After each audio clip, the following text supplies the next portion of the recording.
Yes, I did mention the regular season performance of these guys. GanZi went 5-3 and 12-4 in maps. HuK went 7-1, 14-4 in maps.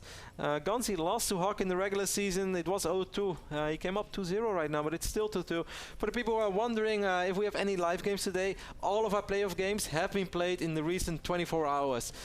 We felt that these games were too important. We want to give these guys the optimal playing conditions. We want to make sure they play on the best server, so they're not forced to play on NA. If they're both in Korea, they can both play Korea. If someone is on Europe, they can play on Europe, etc., etc. So all the games have been played in the recent 24 hours, and of course we are completely unaware of the results. Some people in this building know, but obviously Ben and me, not these two, are not one of those. Nobody tells us anything, Kev.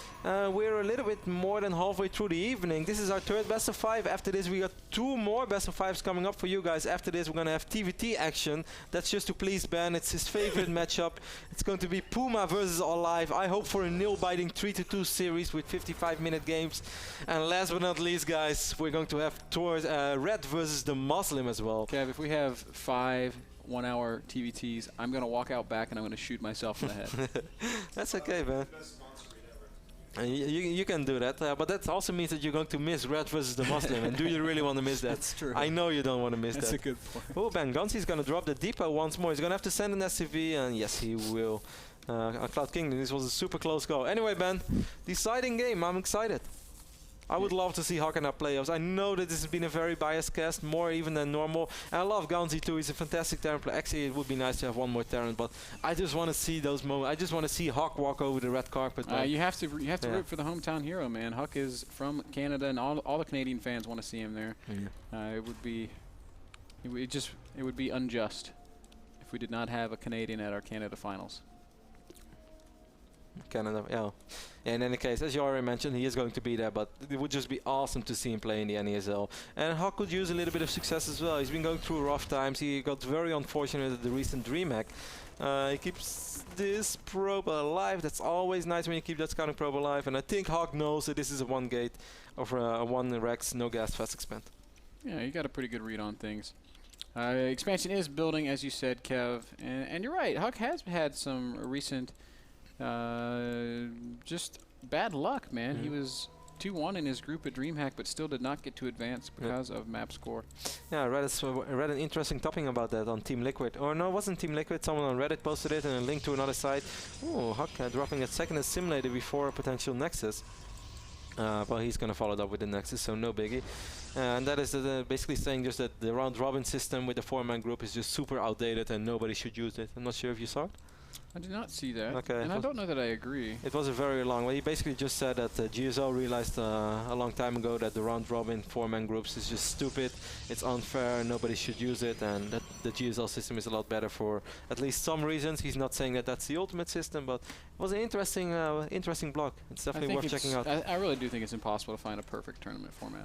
There's not one. There's always I something like bigger that you groups. can complain about. I don't like 4-man round robins, but I would like I like 6-man groups in general. I think that creates more action.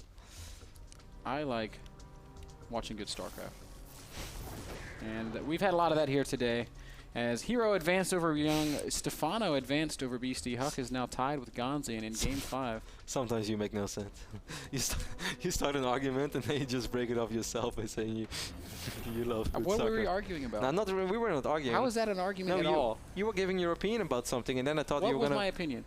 That you said that it was not necessarily true that 4-man round robin is not that bad.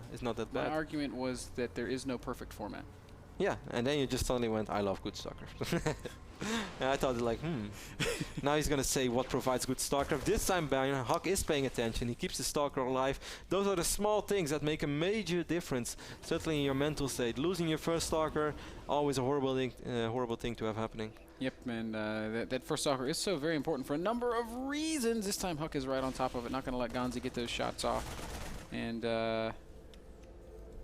Well, he's just going to progress comfortably into that mid game. That Stalker gives him so much map control, scouting, vision. It's important for so many different reasons. HuK will once again And this time, Ben, I feel it's much more serious 3-gate pressure from HuK, because this is not with 1 or 2 sentries, this is with 5 sentries already. That means he's gonna get Guardian Shield and a ton of force field, and I think this time he doesn't just like maybe Hero tried to do, pick off a couple of SVs. No, he really wants to break GanZi. He wants to kill everything, if not win the game. He still didn't drop any additional tech in his main base either. HuK wants to do a lot of damage over here, Ben, and I would love to see one pylon getting a little bit closer than this one. Are so far away, which is the only thing that I don't really like about this choice to apply more pressure. Imagine if he's able to wipe in 4 Stalkers right now here. Marine streaming down the ramp, maybe. Oh, the worst time ever, and there's some pretty good force fields. No, not at all. The Marines squeezed through. Not at all good force fields. Those forces were kind of... If they had trapped him, it would have been great, but there was a small gap. No doubt. Now he kind of gave away exactly what he wants to do. Immediately the tech is going down, or maybe he dropped the robo a little bit before that.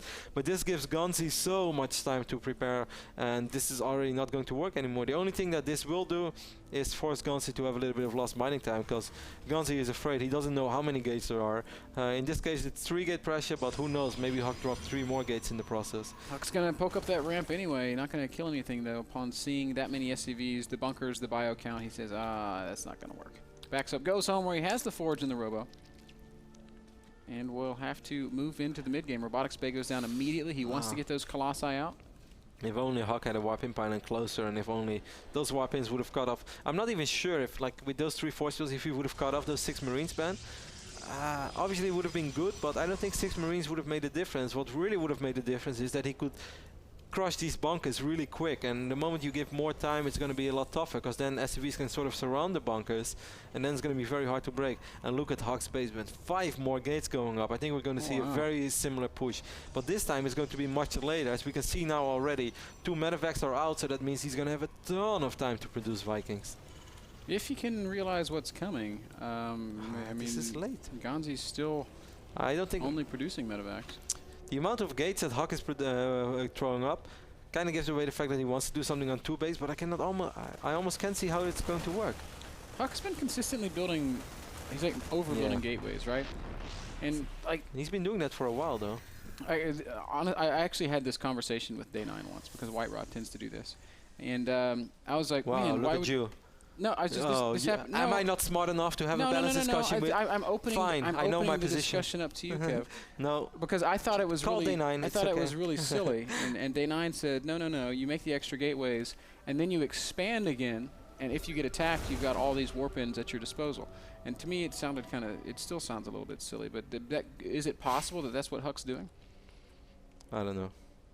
I kind of lost you on the moment you said you needed Day 9 to have a balanced discussion with. Okay. I thought I was your man. Okay, man. I can see you're cheating on me again. It was last year at DreamHack. Yeah, so that doesn't mean it doesn't hurt. More observers in the most ridiculous conversation I've ever had. More observers in good position for HuK. He knows that this push is coming. HuK has a reasonable army to defend, but he really needs to keep those Stalkers here, Ben. And this is always a tense moment, which I think is super hard. And let's see how HuK is going to handle it. HuK, you need to drop those force fields. Not really watching. Guardian Shield goes down. Everything was on hold position. The Colossi are really late to the party, and GanZi gets the jump on HuK right now. He's gonna need some miraculous control on these Colossi. Every Zealot is dead. Every Sentry is dead. Well, that went so much better than I first thought. I didn't see those Colossus yet, Ben. I thought there was 1 Colossus somewhere. I didn't know he had 2, because for a moment I was afraid that GanZi was just going to crush everything. But HuK is still in this guy. But GanZi is immediately transitioning into Viking production. He's also going to send out a small drop now that he realizes that the army of HuK is out on the map. Vikings being built 2 at a time. Will it be enough? Miss rally again by GanZi. He's done this all series long, just rallying units to their death. And those are units that he critically needs right now. That was like 12 supply just gone, Kev. Drop is going to go ahead and show up in the main base of HuK. HuK's got a lot of money, a lot of gateways. This drop is kind of similar like the drop on Ohana. Does GanZi have enough? And he doesn't really have any Vikings, but HuK doesn't have a lot of Zealots either. And if those Marauders can get in range of the Stalkers, this is going to be so close. Here are the Vikings. SCVs also being pulled off the line. Okay, it's 117 the drop is taken care of. 150. Yeah, the drop didn't do anything. HuK just warped in on top of it and crushed it. And he's actually backing off a little bit. I guess he wants to get another warp in or 2. 3 Colossus with thermal lens is really scary though. We have 4 Vikings only for GanZi. GanZi really wants to push the issue. He's taking this fight. And it's a little bit hard to say, but I do think HuK's going to get the better of it. GanZi backs up immediately. HuK at 120 supply against 90.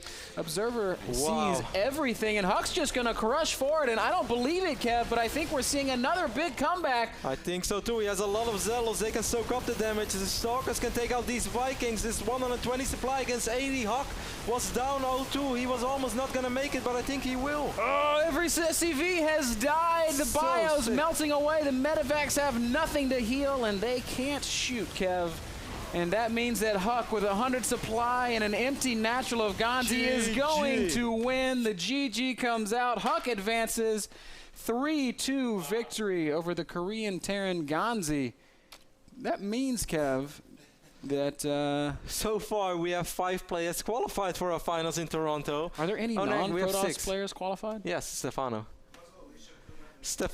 and 5 Protoss players. 5 Protoss and Stefano. Looks like Stefano wins. Stefano's like, not bad. No, Ben, in all seriousness, great comeback by HuK. Really great. After 2 games, I was really afraid for how this was going to turn out. I felt GanZi was playing pretty good. Even I kind of even forgot what happened in game 4 and 5. I don't know, game 5 was on Antigua. Squirtle push. And game 4 was on Cloud. Ohana. And what was game 3? Oh yeah, game 3 was on Cloud Kingdom. Yeah. No, he lost that game. Cloud Kingdom was game 1. Yeah. Man, I've seen too many PVTs today. I'm lost. We've seen 10 of them now. That is true. We saw the 4-10. And the 1 Zerg game was over quickly, so I'm a little bit sad.